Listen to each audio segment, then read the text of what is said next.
নবীজি বলছেন, আমি যখন মেরাজের রাতে গিয়েছি আমাকে আল্লাহ পাক কিছু আযাব দেখিয়েছেন। কি দেখেছেন ভাই? আমরা দোয়া করি আল্লাহ পাক এই আযাবগুলো থেকে আমাদেরকে বাঁচান, এবং যে পাপের কারণে এই আযাব হয় সে পাপ থেকে আমাদেরকে বাঁচান। বলেন আমিন। আর একটা কথা বলে রাখি, যেহেতু নবীকে এই আযাবগুলো দেখানো হয়েছে, অন্য কোন নবীকে কিন্তু দেখানো হয়নি। কাকে দেখানো হয়েছে? আমাদের নবীকে। তার মানে এই পাপগুলো এবং এই আযাব আমাদের উম্মতের মধ্যেই বেশি থাকে। বুঝতে পারছেন না মনে হয়?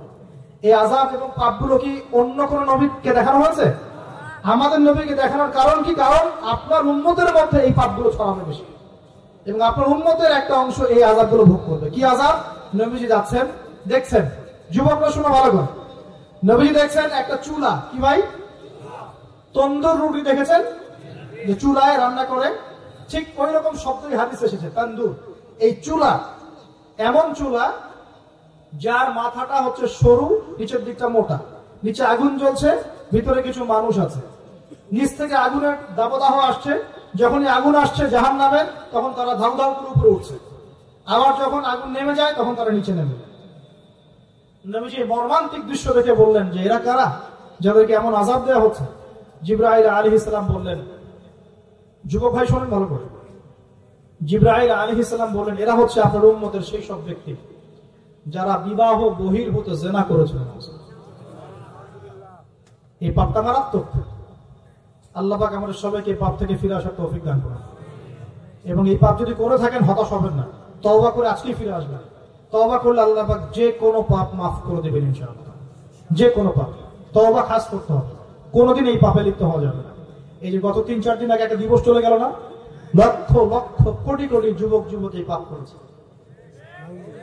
করে নাই?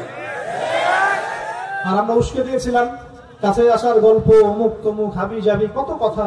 আর এদের স্লোগান গুলো এত চটকদার, খুব মজা লাগে, খুব মজা, মুখরোচক ভাবে উপস্থাপন করে।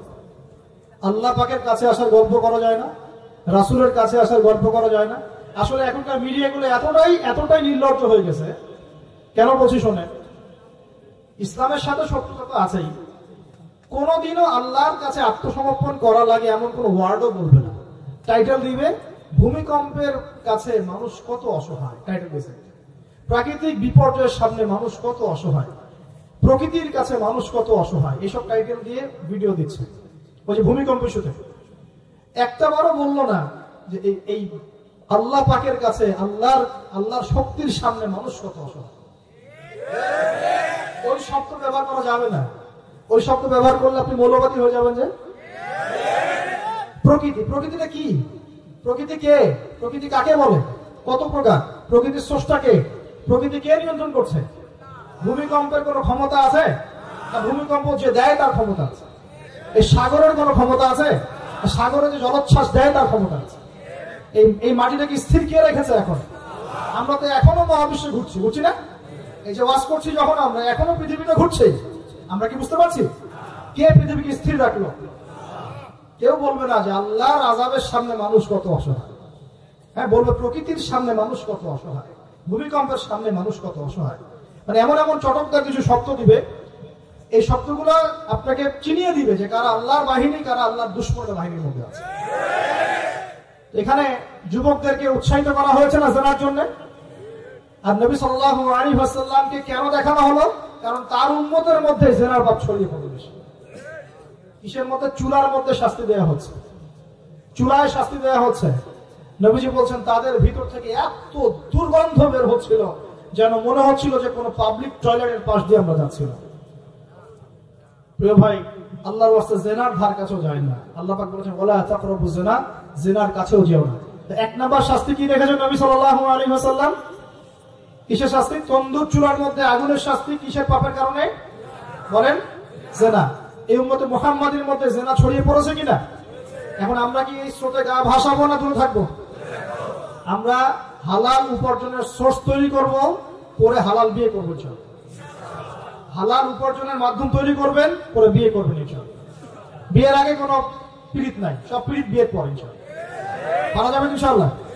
আর সব আগে ভাগে খেয়ে শেষ করে ফেললে পরে খাবেন কি? তাই না বিষয়টা? আচ্ছা, এবার সামনে যাই। নবী সাল্লাল্লাহু আলাইহি ওয়াসাল্লাম সামনে গেলেন, গিয়ে দেখলেন, এবার দেখলেন কিছু মানুষ বসে আছে, সামনে আছে টাটকা তরতাজা গোশত, একদম ধোঁয়া উঠতেছে, একদম মনে করেন ওই কালা ভুনার মতো। আর পাশে রাখা আছে পচা নোংরা আবর্জনাময় গোশত। এই মানুষগুলো ভালো গোশত খাচ্ছে না, এই মানুষগুলো পচা গোশতগুলোই খাচ্ছে, দুর্গন্ধযুক্ত। নবীজি বলেন এরা কারা? নবী সাল্লাল্লাহু আলাইহি ওয়াসাল্লামকে বলা হচ্ছে এরা আপনার উম্মতের সেই সব ব্যক্তি যারা বিবাহিত, ভালো করে শোনেন, এরা আপনার উম্মতের সেই সব ব্যক্তি যারা বিবাহ বহির্ভূত সম্পর্ক করেছে, মানে বিয়ে করার পরেও, বাসায় স্ত্রী থাকার পরেও বাইরে জেনা করেছে, বাসায় স্বামী থাকার পরেও বাইরে জেনা করেছে। এখন আমাকে বলেন তো, উম্মতে মুহাম্মাদের মধ্যে সমকালীন সময় এই ফিতনাটা ছড়িয়ে পড়ে নাই? পরকীয়া ছড়িয়ে পড়ে নাই? এটা হলো পরকীয়ার স্পেশাল শাস্তি। কারণ পবিত্র হালাল ফ্রেশ জিনিস ওদের ঘরে ছিল, খাইতে ভালো লাগে না, ওদের নোংরা পচা জিনিস খেতে ভালো লেগেছে। আল্লাহ পাক কিয়ামতের মাঠেও ওই এবং বারজাখের জীবনেও ওই একই শাস্তি দিবেন ইনশাআল্লাহ। আর এখন তো মিডিয়ার মধ্য দিয়ে এই যে বিভিন্ন সিরিয়ালস, নাটক, হাবি জাবি, এগুলোর মধ্য দিয়ে এটাকে উস্কে দেওয়া হচ্ছে, এটাকে অ্যাভেলেবেল করে ফেলা হচ্ছে। আর যারা বড় বড় শহরে থাকে এগুলো তো ফিতনা আরো বেশি। আল্লাহ পাক আমাদের মা বোনদেরকে বোঝার তৌফিক দান করুন, আর আমাদের ভাইদেরকেও বোঝার তৌফিক দান করুন। আমাদের সবাইকে আল্লাহ পাক পরকীয়ার মতো নোংরা পাপ থেকে হেফাজত করুন, বিবাহ বহির্ভূত সম্পর্ক থেকে হেফাজত করুন। আরো সামনে যান, নবীজি দেখলেন এবার একটা রক্তের নদী। কিসের নদী ভাই? প্রশ্ন করবো কেন রক্তের নদী, উত্তর দিতে হবে। ওই রক্তের নদীতে আল্লাহ পাক কিছু মানুষকে রেখেছেন, ফেরেশতারা পাথর দিয়ে তাদের মাথা ফাটিয়ে দিচ্ছে, পাথর ছিটকে অন্য জায়গায় চলে যাচ্ছে, পাথর নিয়ে আসার মুহূর্তের মধ্যেই মাথা আবার জোরে লেগে যাচ্ছে, আবার পাথর দিয়ে মাথা ফাটিয়ে দেওয়া হচ্ছে, আবার পাথর ছিটকে চলে যাচ্ছে। নবীজি জিজ্ঞাসা করলেন এরা কারা যাদেরকে শাস্তি দেওয়া হচ্ছে? নবী সাল্লাল্লাহু আলাইহি ওয়াসাল্লামকে জিবরাইল আলাইহিস সালাম বললেন এরা আপনার উম্মতের সেই সব ব্যক্তি যারা সুদখোর ছিল। কি ছিল? এখন বলেন রক্তের নদী কেন? বলেন, উত্তর দেন দেখি, কে বলতে পারবেন?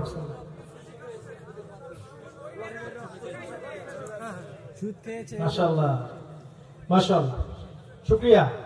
সুদের মধ্য দিয়ে এক শ্রেণীর মানুষ ধনী হয় আর এক শ্রেণীর মানুষ গরিব হয়। সুদের মধ্য দিয়ে গরিব মানুষের রক্তটাকে চুষে খাওয়া হয়। এই কারণেই কিয়ামতের মাঠে এবং বারজাখের জীবনে রক্তের নদীতে ফেলে মাথাটা ফাটিয়ে দেওয়া হয়। মাথা কেন ফাটানো হবে? এই মাথা দিয়ে শয়তানি বুদ্ধিটা বের করেছিল যে ইন্নামাল বাইউ মিসলুর রিবা, সুদ হচ্ছে ব্যবসার মতো। এই শয়তানি কোথা থেকে বের হচ্ছে? এই মাথা থেকে। এই মাথা মাথায় দেওয়া হবে। আল্লাহ পাকের শাস্তি খুব নিপুণ। আমি চিন্তা করার চেষ্টা করেছিলাম আজকে কেন এই শাস্তিগুলো এইভাবে আসবে। আল্লাহু আ'লাম বিসওয়াব, আল্লাহ ভালো জানেন, তবে আমাদের কাছে এটা মনে হয়। এরপর সামনে যান, এই পাপের কারণেই আরো কিছু মানুষকে শাস্তি পেতে দেখা গেছে।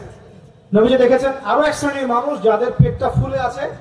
প্রাসাদ দেখেছেন, অট্টালিকার মতো পেটটা ফুলে আছে, ভিতরে সাপ কিলবিল করছে। না না না না না, নবীজি জিজ্ঞাসা করলেন এরা কারা? এই হাদিসেও আছে এরা ছিল আপনার উম্মতের সুদখোর ব্যক্তি, পেটের ভিতর সাপ কিলবিল করছে। আর একটা জায়গায় তিনটা দেখা গেছে সুদখোরের শাস্তি। কয়টা ভাই? তিনটা। একটা দেখলাম রক্তের নদীতে মাথা ফাটানো, আরেকটা হচ্ছে পেটের মধ্যে সাপ কিলবিল করছে, আরেকটা হচ্ছে দেখলেন কিছু মানুষ পানিতে হামা করে দিচ্ছে এবং পাথর খাচ্ছে। কি খাচ্ছে ভাই? পাথর। এবং এই পাথরটা ভিতরে যাচ্ছে, গিয়ে পিছনের রাস্তা দিয়ে বের হয়ে যাচ্ছে। নবীজি বলেন এরা কারা? একই উত্তর দিলেন জিবরাইল আলাইহিস সালাম, এরা হচ্ছে আপনার উম্মতের সুদখোর ব্যক্তি। সুদের এই তিনটা শাস্তি স্পেশাল দেখা গেছে। কেন আল্লাহ ভালো জানেন, আমরা সব ব্যাখ্যা করতে পারবো না। নবীজি আরো সামনে এগিয়ে গেলেন, তাকে দেখানো হলো এবার এক শ্রেণীর ব্যক্তি, হাতগুলো নখগুলো তামার মতো লম্বা, তামার নখ, লম্বা লম্বা নখ। দেখেছেন? কোন কোন মুভির মতো দেখা গেছে, ছবির মতো তামার লম্বা লম্বা। হ্যাঁ, তো এই নখগুলো দিয়ে তারা চোখ এবং গাল আঁচড়াচ্ছে, কোন কোন ক্ষেত্রে বুক আঁচড়াচ্ছে এবং ওই গোশতগুলো খাচ্ছে। নবী জিজ্ঞাসা করলেন এরা কারা? নবীজিকে বলা হচ্ছে এরা আপনার উম্মতের সেই সব ব্যক্তি যারা বেশি বেশি গীবত করত এবং অন্যের নামে মিথ্যা অপবাদ ছড়াতো। আর সতর্ক করে দেই, এই পাপটা কিন্তু এখন ছেলে মেয়ে সব সমাজে বেশি হয়। কি আলেম জালেম সব সমাজে বেশি হয়। কোন কোন ক্ষেত্রে ওয়াজ মাহফিলের প্যান্ডেল গুলোর মধ্যে বসে বসে মানুষের গীবত করা হয়েছে। এবং অনলাইনে ফেসবুক আর ইউটিউবের যে কন্টেন্টের যুগগুলো চলছে, এখানে কারণ থাক না থাক মানুষের গীবত প্রচুর হচ্ছে। কোনো কারণে হোক অকারণে হোক, সতর্ক হয়ে যাবেন। আপনার দ্বারা আমার দ্বারা যদি কারো গীবত হয়, আমার নখ দিয়ে গাল আশ্রাতে হবে কিয়ামতের মাঠে। আল্লাহ পাক বাঁচা কেন, হেফাজত করবে। এবং এই পাপের আরেকটা শাস্তি দেখা হয়েছে, ওই যে নিজের ভাইয়ের গোশত ছিঁড়ে ছিঁড়ে খাচ্ছে, এই শাস্তিও নবী সাল্লাল্লাহু আলাইহি ওয়াসাল্লাম দেখেছেন গীবতের কারণে। আর সামনে গেলেন, দেখলেন এক শ্রেণীর মানুষকে আগুন খাওয়ানো হচ্ছে এবং আগুনগুলো পিছনের রাস্তা দিয়ে বের হয়ে যাচ্ছে। জিজ্ঞাসা করা হলো তারা কারা? নবীজিকে বলা হচ্ছে এরা আপনার উম্মতের সেই সব ব্যক্তি যারা এতিমের মাল ভক্ষণ করত, এতিমের মাল অন্যায়ভাবে ভক্ষণ করে খেয়ে ফেলত। আছে কি নাই সমাজের মধ্যে? নবীজি আরো সামনে গেলেন, দেখলেন এক শ্রেণীর মানুষ কাঁধে অনেক বোঝাগুলো হালকা করার বদৌলতে উল্টা তারা বোঝা হালকা না করে আরো কিছু বোঝা ঘাড়ে নিচ্ছে, লাকড়ির বোঝা ঘাড়ে নিয়ে পথ চলার চেষ্টা করছে, কিন্তু পথ চলতে পারছে না। নবীজি বলেন এরা তো অদ্ভুত, এরা তো চাইলে বোঝা হালকা করে চলতে পারত, বোঝা আরো নিয়ে চলছে কেন? নবীজিকে বলা হচ্ছে এরা আপনার মধ্যে সেই সব ব্যক্তি যারা দায়িত্ব যতটুকু নিয়েছিল অতটুকু তো পালন করতে পারতই না, আরো দায়িত্ব চেয়ে নিত মানুষের কাছে। দায়িত্ব চেয়ে নেওয়ার সংস্কৃতি চলছে না এখন? যোগ্যতা থাক আর না থাক, মানুষ দায়িত্ব চাচ্ছে না, দায়িত্ব না দিলে লাভ করে। যোগ্যতা থাক না থাক, মানুষকে দায়িত্ব চেয়ে নিচ্ছে কিনা? দায়িত্ব নেওয়াটা বড় কথা নয়, পালন করাটা বড় কথা। না করতে পারলে এই শাস্তি ভোগ করতে হবে। আল্লাহ পাক আমাদের সবাইকে হেফাজত করুন, আমিন। এবার সামনে গেলেন, দেখলেন এবার তো মুশকিল। সামনে গিয়ে দেখলেন এক শ্রেণীর মানুষ, কয়েকটা মানুষ না, এক শ্রেণীর মানুষ যাদের জিহ্বাগুলোকে, ঠোঁট আর জিহ্বাগুলোকে আগুনের কেচি দিয়ে কেটে ফেলা হচ্ছে। নবীজি বললেন এরা কারা? রাসূল সাল্লাল্লাহু আলাইহি ওয়াসাল্লামকে বলা হচ্ছে এরা আপনার উম্মতের সেই সব ব্যক্তি যারা ছিল ওয়াইজ বক্তা, আলেম ওয়াইজ বক্তা, যারা মানুষের সামনে দ্বীনের কথা বলতো কিন্তু নিজেরাই সেই দ্বীনের প্রতি আমল করত। আল্লাহ রাব্বুল আলামিন আমাকে এবং আপনাদের সবাইকে এই মর্মান্তিক শাস্তি থেকে বাঁচান। যা বলবো তার উপর আমল করার তৌফিক দান করুন, যা জানবো তার উপর আমল করার তৌফিক দান করুন। যা বলি আমল করি না সেটা প্রয়োজনে বলার দরকার নাই, যেটা আমল করি না সেটা প্রয়োজনে বলার দরকার নাই। আল্লাহ পাক আমাদেরকে রাসূলের সুন্নাহ মাফিক দাওয়াতি কাজ করার তৌফিক দান করুন এবং এই শ্রেণীর বক্তার অন্তর্ভুক্ত হওয়া থেকে আল্লাহ পাক আমাদেরকে বাঁচান। এইভাবে তিনি আরো বেশ কিছু শাস্তি দেখলেন, তারপর তাকে ফিরিয়ে আনা হলো। এই মেরাজের ঘটনা এভাবে শেষ হলো। এখন এই পুরো মেরাজের ঘটনা আমরা যা শিখলাম, রাসূলুল্লাহ সাল্লাল্লাহু আলাইহি ওয়াসাল্লামের এই মেরাজ উম্মতে মুহাম্মাদের জন্য খাস কিনা, আমাদের জন্য খাস কিনা? এরকম ঘটনা কি বিশ্বে আর কোথাও ঘটেছে? এই পুরো হিস্ট্রির মধ্যে কি এরকম ঘটনা কখনো ঘটেছে? অন্য কোন নবীর সাথে ঘটেছে? অন্য কোন উম্মতের সাক্ষী আছে? আমরা সাক্ষী আছি, আমাদের নবীর সাথে ঘটেছে। আমাদের নবীর ক্ষেত্রে জীবনে এই বিস্ময়কর ঘটনা একটা ঘটেছে। আল্লাহ পাক কি কোন নবীকে তার কাছে নিয়ে ওহী করেছেন? আসুন এই মিরাজে যে বিষয়গুলো আমরা শিখলাম, আমরা সবাই এর উপর আমল করার চেষ্টা করি। আল্লাহ পাক তৌফিক দান করুন। প্রথম কথা, 5 ওয়াক্ত নামাজ হাদিয়া এসেছে, ছাড়বো কি ইনশাআল্লাহ? আল্লাহ পাক সবাইকে 5 ওয়াক্ত নামাজ পড়ার তৌফিক এনায়েত করুন, বলি আমিন।